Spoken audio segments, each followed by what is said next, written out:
রাধে রাধে, নমস্কার সকলকে। আজ আমি গীতা ও মহাভারতের গল্পের ১৯তম অধ্যায় অধিরথ সম্পর্কে আলোচনা করব।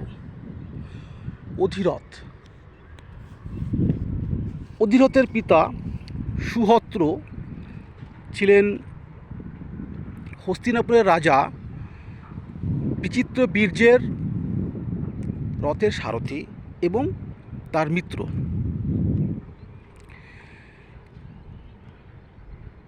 বিচিত্রবীর্য যখন মারা যান, তো তার দ্বিতীয় স্ত্রী অম্বালিকা, এই অম্বালিকার সাথে তার একটা সম্পর্ক হয় এই সুহস্রের, এবং সম্পর্কটা তাদের যে শারীরিক সম্পর্ক হয় তার ফলে অম্বালিকা গর্ভবতী হয়ে পড়েন এবং পরবর্তীতে তার একটা পুত্র সন্তান জন্ম দেন। সন্তান জন্মানোর পরে অম্বালিকা তখন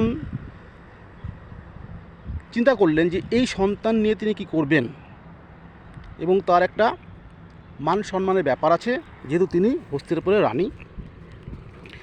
তাই তিনি সেই সন্তান এবং তার পিতা সুহস্রকে তিনি ত্যাগ করলেন, যে এই সম্পর্ক তিনি রাখতে চান না। তো সেই ক্ষেত্রে পরবর্তীতে সুহস্র সেই সন্তানটিকে নিয়ে তিনি তাকে বড় করলেন, এবং সেই সন্তানের নামই হলো অধিরথ, অর্থাৎ সুহস্রের পুত্র অধিরথ।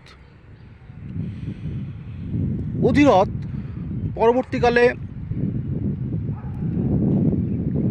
ধৃতরাষ্ট্রের রথের সারথি হিসেবে নির্বাচিত হন। ধৃতরাষ্ট্র তখন তার সঙ্গে সমস্ত আলাপ আলোচনা করে কাজ করতেন, অর্থাৎ ব্যক্তিগত সচিব বলা যেতে পারে। তো এই অধিরথ,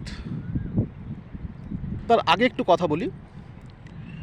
কুন্তী দেবীর যে আশীর্বাদ স্বরূপ দুর্বাসা মুনি তাকে যে আশীর্বাদ দিয়েছিলেন যে তিনি যখন যে দেবতাকে স্মরণ করবেন এবং তার কাছে যা চাইবেন তার কাছে তিনি পাবেন, সেই হিসাবে সূর্য দেবতাকে স্মরণ করার ফলে তার যে এক পুত্র সূর্য দেবতা দিয়েছিলেন, অর্থাৎ কর্ণ, সেই কর্ণকে যখন লোকচক্ষুর অন্তরালে তিনি তখন কুমারী কুন্তী ছিলেন, সেই ভয়ে তিনি সেই পুত্র কর্ণকে নদীতে ভাসিয়ে দিয়েছিলেন। এবং ভাসিয়ে দেওয়ার পর সেই শিশু পুত্রটি ভাসতে ভাসতে ভাসতে ভাসতে যখন চলে যাচ্ছিল, এই অধিরথ এবং তার স্ত্রী রাধা, এই অধিরথ এবং রাধার কোনো সন্তান ছিল না। তাই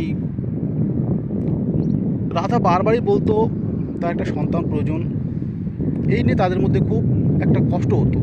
তো নদীতে যখন ভাসতে ভাসতে সেই সন্তানটি যখন আসছে, তাই দেখে তারা দুজনেই তাকে তুলে এবং নিজ গৃহে নিয়ে যান এবং তাকে লালন পালন করে বড় করেন।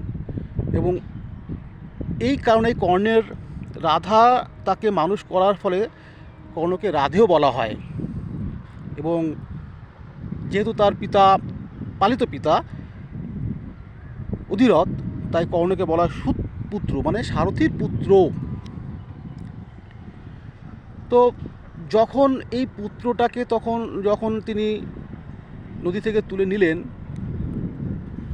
ঠিক তার পরদিনই তিনি রাজসভায় গিয়ে রাজা ধৃতরাষ্ট্রকে বললেন যে তিনি আর এই রাজসভার দায়িত্বে তিনি আত্মসহায়ক হিসাবে তার কাজ তিনি আর করবেন না, অর্থাৎ ধৃতরাষ্ট্রের সঙ্গে তিনি থাকবেন না, এই সারথীর কাজ তিনি করবেন না। তার কারণ জানতে চাওয়ার ফলে ধৃতরাষ্ট্র যখন কারণটা জানতে চাইলেন তখন বললেন যে তার একটা সন্তান তিনি পেয়েছেন, তাকে তিনি মানুষ করবেন, তার জন্য তার যাতে কোনো ক্ষতি না হয়, কোনো অসুবিধা না হয়, তাই তিনি ছেড়ে দেবেন। এবং পরবর্তীতে তিনি সঞ্জয়কে সেখানে স্থানান্তরিত করে তিনি এই কর্ণকে মানুষ করার জন্য তিনি চলে যান।